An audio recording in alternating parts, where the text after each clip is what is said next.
Costco is a wonderful company. Costco is also an expensive company, a really, really expensive company, currently trading at a 54 PE. Costco very well may be the most expensive company in the stock market, in the S&P 500. There's not many companies of its size trading at the PE ratio that it does. Costco's also one of my first positions in my portfolio that I bought December of 2017 and have held to current day. And it has grown over time to a very large position. The question I ask myself now is, what do I do with a wonderful company that's trading at an extremely high price? I'll be answering that question in today's episode. We'll be reviewing Costco's latest earnings report. They reported yesterday and the stock is down 6% as a result. And we'll see how this latest earnings report fits in to their current valuation. We also have some news from the company Rivian. They launched two new models, the Rivian R2 and the Rivian R3. So far, these designs are receiving a lot of praise online. People seem to really like the new designs from Rivian, so we'll take a look at them, the estimated price, and if these designs stack up against the leader, Tesla. And then shockingly, we also have news that the infamous YouTuber Jake Paul will be fighting Iron Mike Tyson in a boxing match that's hosted by Netflix. That's right, Netflix is now hosting boxing matches between young hated on social media stars and older legendary boxers. As a Netflix shareholder, I'll be looking at what this means for the company and what direction the company's taking when they're hosting these type of events. So as always, we have a lot to get to in this episode. Let's go ahead and jump in. Now let's first go ahead and talk about Costco. Like I said, this is one of my largest held positions. It's one that I've held for a long period of time, and it's a company that I have a really difficult time taking gains in or selling. The reason why is simple. Costco is a phenomenal company. It's not just a good one, I think it's one of the best. In fact, I've made a lot of videos over the years saying that it's the best business model ever, it's one of the top performing, it's one of the best companies in the world, and Costco can't be beat. And I say this non-ironically. I truly believe that Costco is a treasure of the US. It's one of the best put together business models by some of the best leaders that's being transferred and replicated all across the globe.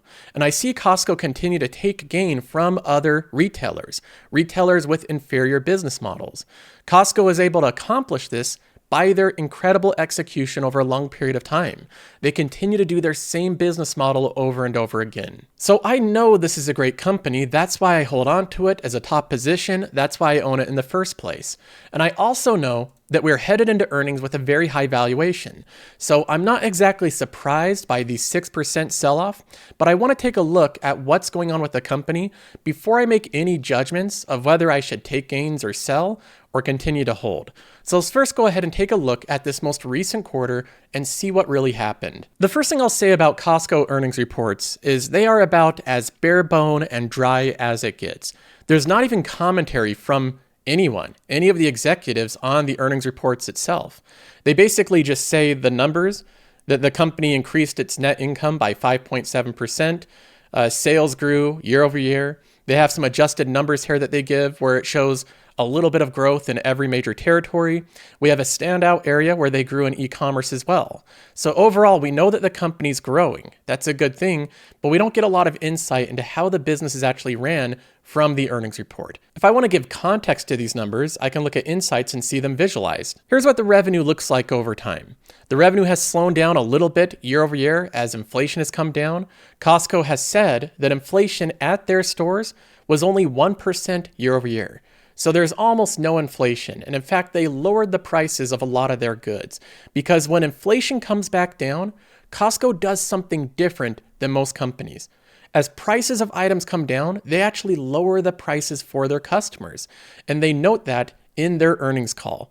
They noted that they lowered the price of some things like sunglasses or reading glasses. Other stuff like big outdoor goods, they lowered the prices of those as well because inflation on those items, shipping cost and freight cost have come down. But regardless, even with inflation being flat, they still grew the top line revenue over 5%. When we look at this on an annualized basis, it's still very fast growth for Costco, growing their top line around 7% per year. So they're growing faster than inflation, faster than GDP. The revenue is impressive in and of itself, but the other numbers are where this gets really impressive, especially the free cash flow.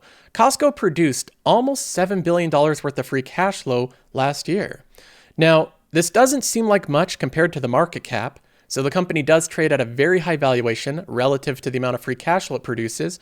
But if we look at this on a per share basis, you can see the huge growth in this company over the past 5 years. It's grown its free cash flow per share at 19% compound annual growth rate for the past 5 years. In the past 10 years, 17%.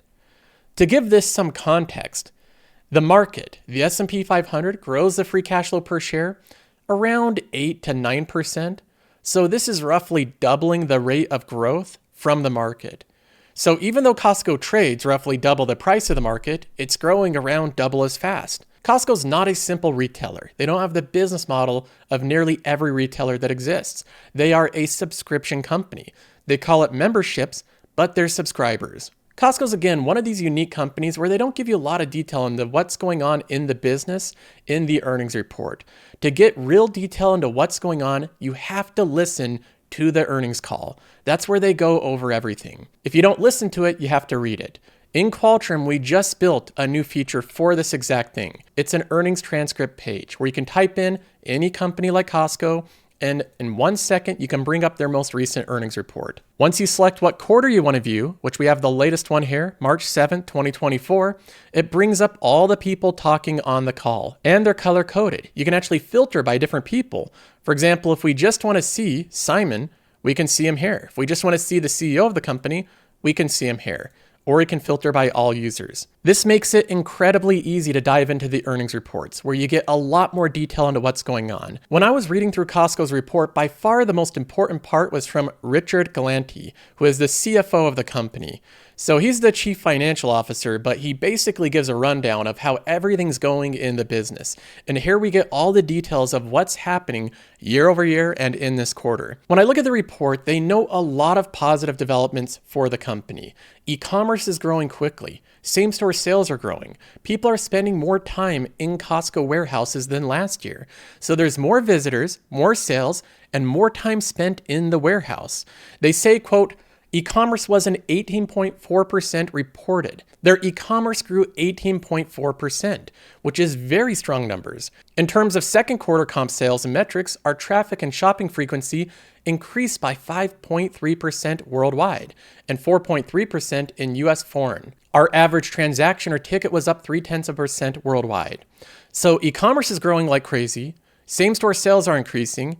We have an increase in the number of visitors, and the ticket prices are going up. I highlighted more developments because I think this is so important for the shareholder of Costco. Moving down the income statement to our membership fee income, we reported membership fee income of $1.111 billion, up 84 million or 8.2% year over year in the quarter. In terms of renewal rates, at the second quarter end, our US and Canada renewal rate came at 92.9%, which is up 0.1% from Q1 and 12 weeks earlier. 92.9% retention rate is insanely good. I can't express how good of a retention rate that is. That's right up there with Amazon and Netflix, the companies that lead the entire globe in retention of subscription.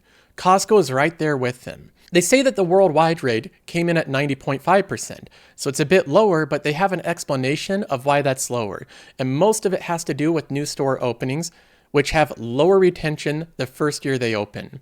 He says, similar to last quarter, membership growth continues. We ended the second quarter with 73.4 million paid house members, up 7.8% versus last year, and 132 million cardholders, up 7.3% with continuing growth throughout the quarters. So retention is incredibly high, and they're gaining 7 to 8% new members every single year. When you dive into the actual metrics of Costco, you see a prospering business. And this continues on. At Q2 end, we had 33.9 million paid executive members, an increase of 646,000 during the 12-week second quarter. Executive members represented a little over 46% of paid members and a little over 73% of the worldwide sales. So even though the executive members make up less than half, they make up 73% of the sales. Costco gained 646,000 more of these presumably higher income and higher spending members. The more valuable members are the executive members. Moving down the income statement line, next to the gross margins, our reported gross margins in the second quarter was higher year over year by 8 basis points. That's how stable the gross margins of this business are. I don't expect the gross margins to really change that much for Costco over time. Now, if we skip ahead, I got to a part that I think is really interesting. They talk about in terms of openings in the second quarter, so new stores, we opened 4 net new warehouses, including 3 new locations in the US. Actually, 2 of them were Costco business centers, and 1 new Costco wholesale warehouse, and 1 unit in our 6th China and mid-January Shenzhen. That's our 6th in China. There's been a lot of press about it. We had an estimated 10,000 people who were at the opening and just under 200,000 members currently, including more than 20,000 members who signed up from Hong Kong. So they have 200,000 members that have signed up for 1 warehouse. Single warehouse, and they have 200,000.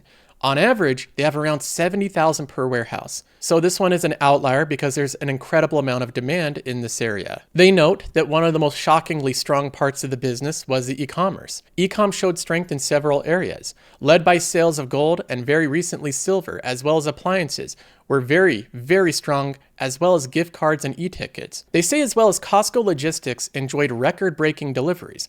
Much of that, many of those items are sold via e-commerce. In Q2 of 2024, we completed over 1 million deliveries, up 28% versus Q2 a year ago.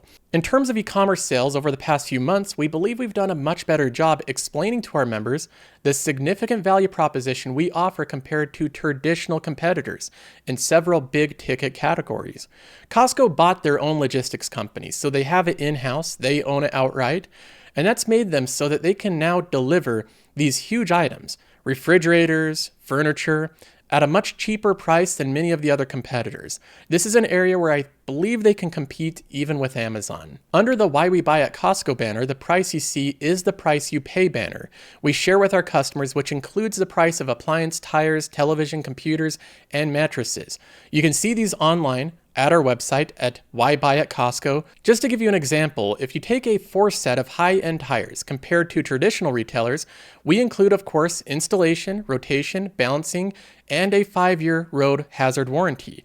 Typically, that's a lot less road hazard warranty than other places, or you'd have to pay extra for it. Ongoing flat repairs, nitrogen, and disposal of the prior tires. So just one of the examples where the price of the tires itself may be very close to us, but when you put in all the differences of all these additional items, it's anywhere from 15 to 25% savings on these items. This is exactly true. It's almost impossible for competitors, even other car places, to beat Costco when it comes to tire maintenance. Because when you add in all these additional services and the things that they group in, it's just too difficult to compete with them. They're going to continue to take market share in various places outside of groceries. They've also made substantial improvements to their technology. This is part of Costco that I thought was lacking dramatically. The app was not good and the website was not good, and it took a long time to load. It was very sluggish. The native homepage now loads in less than 2 seconds compared to 8 seconds previously. It pains me to see that Costco previously had a website that took 8 seconds to load. That is disastrously bad. They say, needless to say, that's an improvement when about 60% of our e-commerce business, both visitors and orders, are now done via our mobile app and browser. And last week, we rolled out Apple Pay to all members online, both web and mobile. On February 28th, app downloads during the quarter were up 2.8 million and currently total around 33 million. So there's 33 million people using Costco's mobile app, and now they have Apple Pay built in. I believe the combination of a much faster website, a lot of people downloading the app, and Apple Pay being integrated will lead to a lot better sales. They're making the right moves with their technology. Now they continue on and they comment on a couple other things that I think are funny. For example, they mentioned that on the product side, a couple of the other new items to comment on. In our food courts, we recently replaced the churro with an awesomely fresh-baked 5.5-ounce chocolate chip cookie for $2.49. It is awesome. So he mentions twice here that the chocolate chip cookie is awesome, just to emphasize how awesome it is. And a great tasting turkey sandwich for only $6.99, with the rollout of the latter being completed this week. In addition, we recently opened our first fully operated sushi offering in Issaquah, Washington, across the street from our headquarters, with 2 more planned to open in the near future. Now, I have to just wonder here from the team at Costco, I don't believe for a second that it was just random chance or coincidence that the first fully operated sushi offering from Costco happened to be, just by happen chance, right across the street from the headquarters. But I will say, if you're going to offer sushi, Washington is a good place to do it. Now, they continue on discussing parts of the company that I don't think are quite as interesting, not as many important takeaways, but further down in the earnings call, we get to a part that I do think is really relevant, and that is their crackdown on members that are sharing memberships with family members or friends. He said during COVID, we had a little bit more. There was a bit more membership sharing. And then they said with the advent of self-checkout over the last several years, when you walk in the front door and you just flash your card and do not look at it, who knows? You could be sharing memberships to get in. But it's relative to the 60 or 70 million members. It's not terribly meaningful. So Costco's basically saying that there are some people that share memberships, but it's a tiny percentage of their overall members. So it's not really a meaningful thing to tackle in the way that Netflix did. The latest update from Costco is simple. The company is growing a strong e-commerce business. They're improving their technology. Their mobile app is improving in load times and speed and the amount of downloads. They have more people visiting their stores. Those people are enjoying their membership more. They're spending more time in Costco stores. They're spending slightly more every time they go. Costco continues to offer tremendous value for their members. They've lowered prices year over year of different inflationary items that have come down. They know that this hurts their numbers in the short term. It makes their revenue go down a little bit, but it's better long term for their business. The Costco leadership continues to lead the company the exact same way it's been run for the past 20 years, dedicated to providing incredible value to the members, where they'll be loyal to the company for a long period of time. Costco's not raising the membership fee quite yet, because when they look at the metrics, the business is still strong in every way possible. When they see all of these metrics moving in the right direction, they feel no need to flex the pricing power. They feel no need to raise the membership fee. They want to offer customers good value. Now, they will raise prices in the future at some point, but that will be when other parts of the business slow down a bit. So they're using this as a bit of a back burner, something that they can employ when the core business slows down. But what we see right now is a strong, resilient company, a compounding machine that's continuing to compound. It's easy to boil companies down into a few ratios and a few metrics, but that thin layer of investing, the community of investors that simply look at a couple ratios and determine which stock to buy based on that, will have the subpar returns that they deserve. The investors that dive in deeper to companies, that really attach themselves to the core value of companies that grow over time, will get superior returns. And I've seen that over time with my own portfolio. Costco has been an incredible winner since I started buying this company, up over 300%, not counting the incredibly huge dividends they're paying along the way. And this company, from everything I can determine, is still a powerhouse of a company, one not to be taken lightly. So I asked myself, what should I do in this situation when I clearly own a compounding machine, but it's at a very high valuation? Is it time to trim my stake and take gains? Is it time to sell out of the position completely? Or do I continue to hold? Well, there's a couple ways I can look at this. The first thing I like to reference to keep my frame of thought level and to make sure I'm making smart, level-headed decisions is my investment philosophy. Sometimes I have to remind myself of the decisions I said I was going to make in different situations, because it always gets more difficult and confusing when you're in those situations at the moment.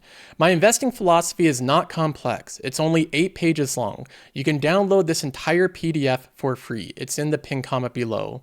But part of this, I outline that Costco is a monopoly. It's a company I think is incredibly strong. When I look at the intrinsic value of the company and whether it's growing or declining, I estimate intrinsic value based on 3 main factors: the organic revenue growth of the company, the free cash flow per share growth of the company, and the predictability improving. Those 3 things make up the intrinsic value. Now, when I look at Costco, when I review the earnings reports, when I review the earnings transcript, I see all 3 of these things moving dramatically in the right direction. They're growing their revenue organically, opening up 27 new warehouses last year. Their free cash flow per share growth has been 19%, about double the speed of the market. And in terms of their moat or their predictability, I don't see any weaknesses or any hurdles ahead. For Costco, it's just full steam ahead. Continue to execute the playbook you've been executing. So in terms of intrinsic value, I see this moving in the right direction. Now, at the very end of this, we also get to the question of portfolio management. Is it time to take gains in this company? Well, I outlined a few criteria of when I buy and when I sell. When I buy is when a company is a compounding machine, and I buy it when it's trading below the intrinsic value. I do not buy companies where I'm sacrificing the quality of the company for the valuation of another company. For example, I'm not going to sell Costco, an incredibly high quality company, to buy some random inferior, lower quality company trading at a perceived discount. I also do not add to companies that are becoming less predictable. So if a company has a bunch of hurdles, a bunch of potential threats, if there's a lot of things that look a little bit less clear about the company and less predictable, I don't add more to those positions. I like owning companies where the coast is clear, where things are going business as usual. In terms of selling, I sell when I've made a mistake on my original analysis. I don't believe any mistakes were made during my original analysis of Costco. You can go back and look at the videos 5 years ago. 2019, I made a video on Costco, and I believe the investment thesis then is the exact same as it is now. We also have to sell when a company no longer meets the quality standards. So if a company gets fundamentally worse over time, that's not a reason to buy more of it, that's a reason to sell the stock. In the case of Costco, obviously, I don't think the fundamentals are deteriorating. I still believe the company meets my quality standards. And I would even argue that the quality has improved over the past 5 years. And then finally, I sell when there is a far more attractive opportunity in the market. Now, I say far more because I don't want to sell Costco at a 50 PE ratio to buy another really good company at a 45 or at a 30. I don't want to do these small changes for slight valuation differences. I will sell Costco to buy another compounding machine if the valuation discrepancy and if the value proposition is far better for the other company. I scour through my portfolio, and most of these incredibly quality compounders have ran up big over the past year. I don't believe that Costco is way more expensive than any of these companies. These companies that I could potentially sell Costco for are still trading at lofty valuations.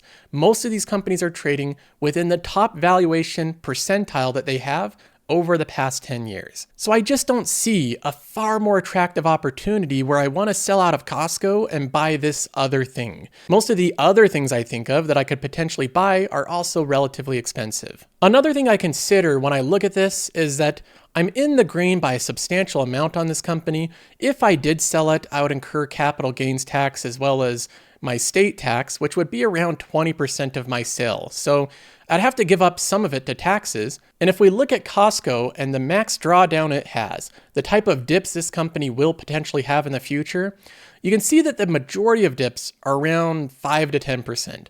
So that happens frequently. Costco's dipping 5 to 10% all the time. In fact, they are just today. So we're through one of those dips right now.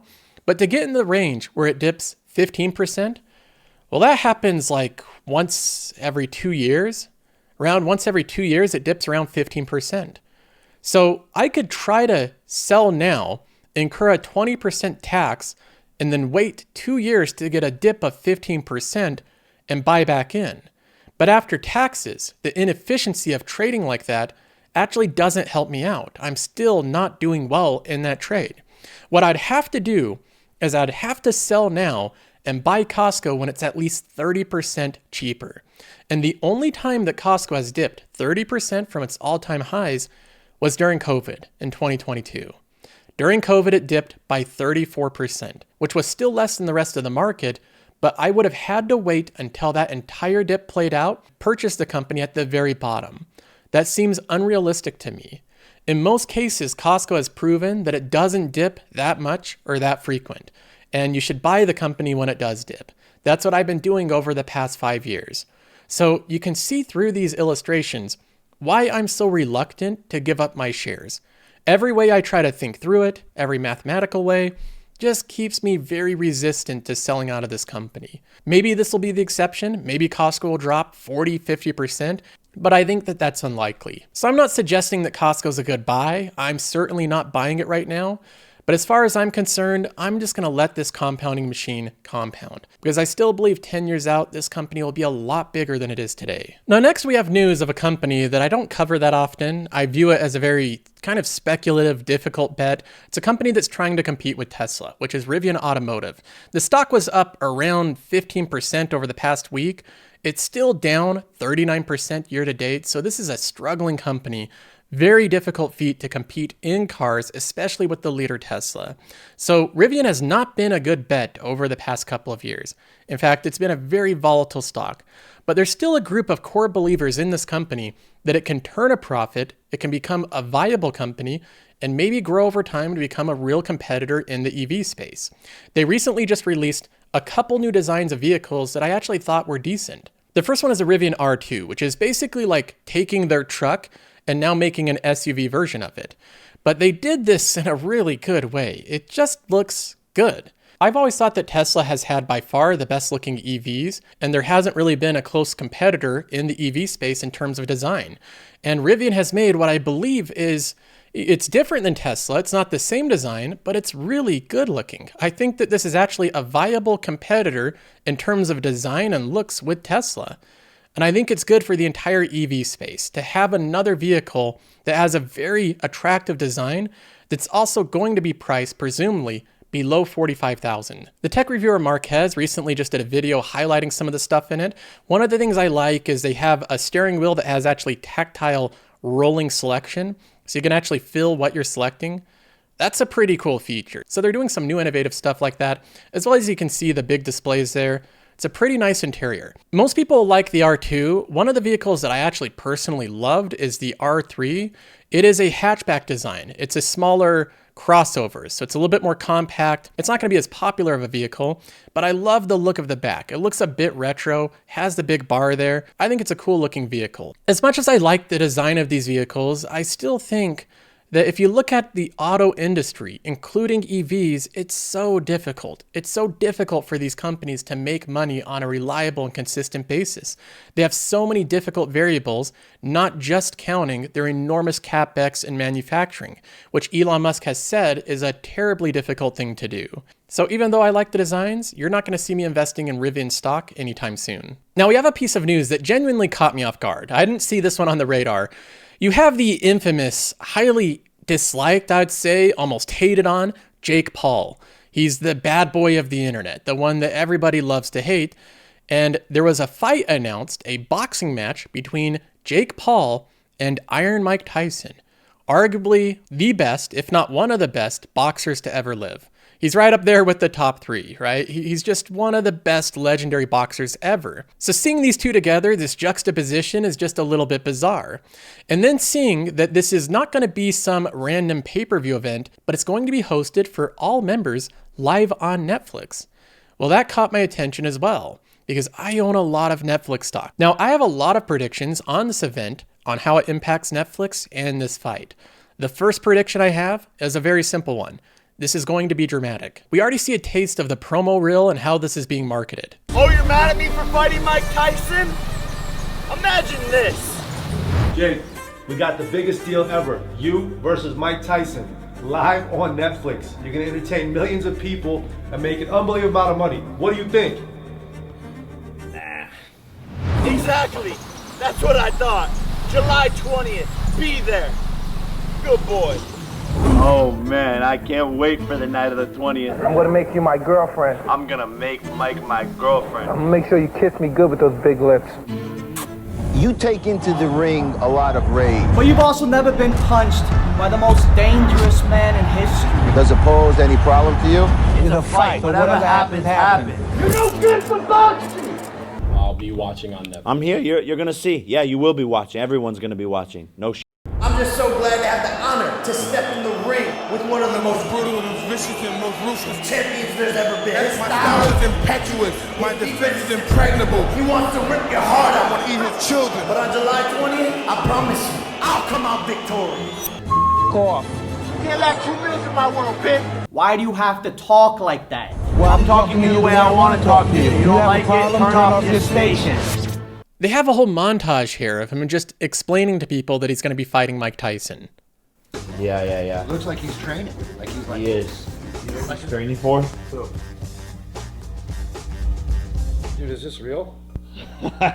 Is this happening for real? Yeah. You swear to God, bro? Yeah. What the Dude, that's is this real or are you bullshitting me? This is real. Is this on Netflix? Dude, this is fake, bro.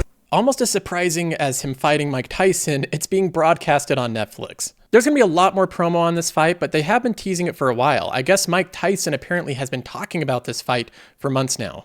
Paul, he keeps saying he wants to fight you. Do you want to fight him? That could be very interesting. It could be interesting.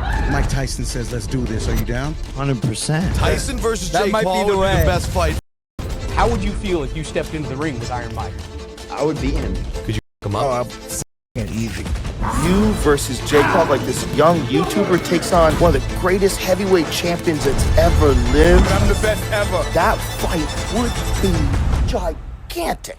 Let's do it, Jakey. Jake Paul, he's taking on the baddest mother ever lived. If Jake Paul's on the other side of the ring, he's gonna have a recognition. He's gonna look over and go, oh my God, that's really Mike Tyson. I have one punch power. He has one punch power. Many people are not going to like this fight. They're going to hate on it. They're going to hate on Jake Paul. They're going to say that Mike Tyson is 57 years old. But the spectacle will remain. Netflix will draw in an enormous amount of viewership for the spectacle of the fight. The Wall Street Journal reported on this and how they think it fits into Netflix's playbook. In its latest foray into the business of live sports, Netflix will live stream a boxing match featuring former heavyweight champion Mike Tyson and the YouTube star turned boxer Jake Paul. The fight is one of the company's most significant moves into live sports streaming. Netflix has already streamed a one-night tennis expedition where two of the best tennis players played each other in the Netflix Slam. In November, the platform aired the Netflix Cup. This was more of a fun event, a live golf tournament featuring athletes from its Formula One documentary series, Drive to Survive, and Full Swing. And that was all with professional golf. Now Netflix, in January, just recently said it's ramping up its investments into live programming, announcing a $5 billion multi-year deal with the WWE. This is where they got the WWE Raw every Monday live on Netflix starting next year. Now, one thing I noticed with all of this material from Netflix, all of these live events, is none of it is real sports. None of it are like, this isn't NFL.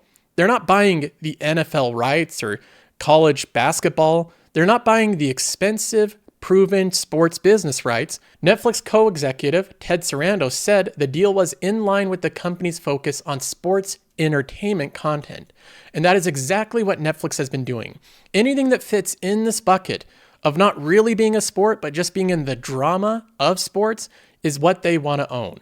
Because in the words of Netflix, there is no money to be made in licensing sports. What Netflix wants is to leech off of the drama of sports without paying the full cost. So they're correct in saying that this signals no change in their long-term strategy of largely avoiding high-profile, costly sports right packages. Now, this new fight with Jake Paul and Mike Tyson will take place July 20th at the AT&T Stadium in Arlington, Texas. Netflix didn't disclose how much Tyson and Paul would be paid for the match. Representatives for Tyson and Paul didn't return a request for comment. So they're keeping the economics of the specific deal under wraps as much as possible, which Netflix does not like to disclose the economics of any of their deals. Overall, I'm sure they're paying Mike Tyson and Jake Paul a lot of money to do this match, but nowhere close to the expense of licensing professional sports. Now, a lot of people are pointing out the age difference and how that makes this an unfair fight. Well, obviously, that's the case. That's the whole spectacle of this thing, is the age difference.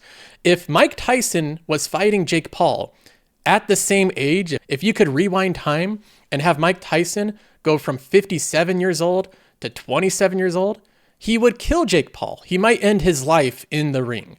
There would be no spectacle because Mike Tyson would simply destroy him.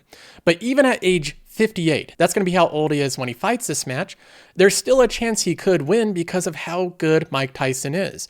If you watch any historical video of Mike Tyson, and even his up-to-date training, he is one of a kind. There's no one that has ever hit as hard as Mike Tyson. So the entire age difference is the spectacle of this match. It's what makes it an exhibition. It's what makes it interesting to watch. And I can already tell right away that this is going to be one of the most hated on events by people because they don't like Jake Paul, they don't like him in other aspects of life, but this is going to be one of the most watched events for Netflix. And that is what Netflix is in the business of doing. Attracting viewers, attracting subscribers, attracting attention. And I see this as another way that Netflix continues to grow, think outside of the box, and evolve their company. They're hosting the events that people talk about, and I see this as an ongoing thing. We're going to see more and more of this in the future. Now that's going to be it for this episode. If you like this type of content and want to see more exclusive episodes, you can check out the Patreon in the link below. There we have hundreds of exclusive episodes, new ones every single week, as well as you get access to a Discord community of thousands of like-minded investors, and you get access to Qualtrim.com, which is the software analysis tool I use. So that's all for now. Hope you enjoyed. See you in the next one.